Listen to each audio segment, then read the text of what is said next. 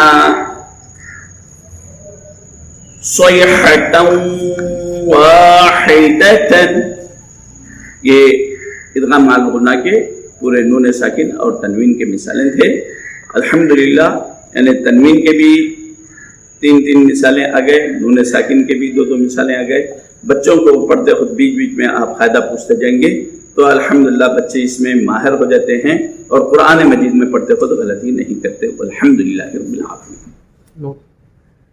ہاں، اس میں ایک چیز ہے کہ نون ساکن کے بعد یا واو میں نون بدلایا کو،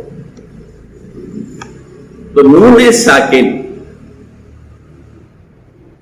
ایک ساتھ بھی آ سکتا، جیسے اظہار میں بتلایا گیا تھا انعمتا، انعمتا، نون ساکن کے بعد عین آیا، ایک ہی کلمہ ہے، لیکن ادغام مع الغنہ میں نون ساکن پہلے کلمے کے اخیر میں ہونا اور یا واو میم نون یہ جو حروف ہیں یہ دوسرے کلمے کے شروع میں رہنا تو ہی غنہ ہوگا۔ اگر نون ساکن کے بعد یا واو میم نون میں سے کوئی بھی حرف ایک ہی کلمے میں آئے گا تو وہاں پر غنہ نہیں کریں گے، ادغام بھی نہیں کریں گے، بلکہ اظہار کرتے ہوئے نون کی آواز کو زبان مسوڑوں کو لگا کر ادا کریں گے، اظہار کریں گے وہاں پر۔ اب وہ نوٹ میں وہ چیز دی گئی ہے، دیکھیے نون ساکن کے بعد یا واو میم نون ایک ہی کلمے میں آئیں تو وہاں اظہار کریں گے، ادغام اور غنہ نہیں ہوگا۔ جیسے دنیا، اب یہاں پر دیکھیے بچوں کو سمجھے گے، دن نون ساکن ہے، نون ساکن کے بعد یا آیا، پہلے آپ کیا کر رہے تھے، نون ساکن کے بعد یا آیا تو میں غنہ کر کے پڑھے تھے، لیکن یہاں دنیا نہیں پڑھ رہے، دنیا نون کو یہاں میں نہیں ملا رہے، نہ غنہ ہو رہا نہ ادغام ہو رہا، بلکہ دن یا نون کی آواز زبان اوپر مسوڑوں کو لگا رہے ہیں، دن صاف آ رہی ہے، نون اظہار بولتے اس کو، دن یا بن یا نن، بن یا نن، قن و نن، صن و نن، یہ قاعدے میں تو 4 حرف ہیں نون ساکن کے بعد یا واو میم نون، لیکن جو ہے قرآن مجید میں یا اور واو ہی کے مثالیں ہیں اور میم نون کے مثالیں نہیں ہیں۔ اسی لیے نہیں ہیں کہ میم اور نون اگر نون ساکن کے بعد آ جائے تو وہاں پر ایک کلمے بھی آ جائیں گا تو میم مشدد، نون مشدد کی وجہ سے وہاں غنہ ہو جاتا، وہاں دوسرا قاعدہ پایا جاتا، اس وجہ سے اظہار کے یا اور واو 2 ہی حروف ہیں، یہ مخصوص مثالیں ہیں۔ اس کو بچوں کو جو ہے نا اچھا خوب پڑھائیں، بچوں کے ذہن میں وہ بات آ جاتی، یاد ہو جاتے ہیں۔ والحمدللہ رب العالمین۔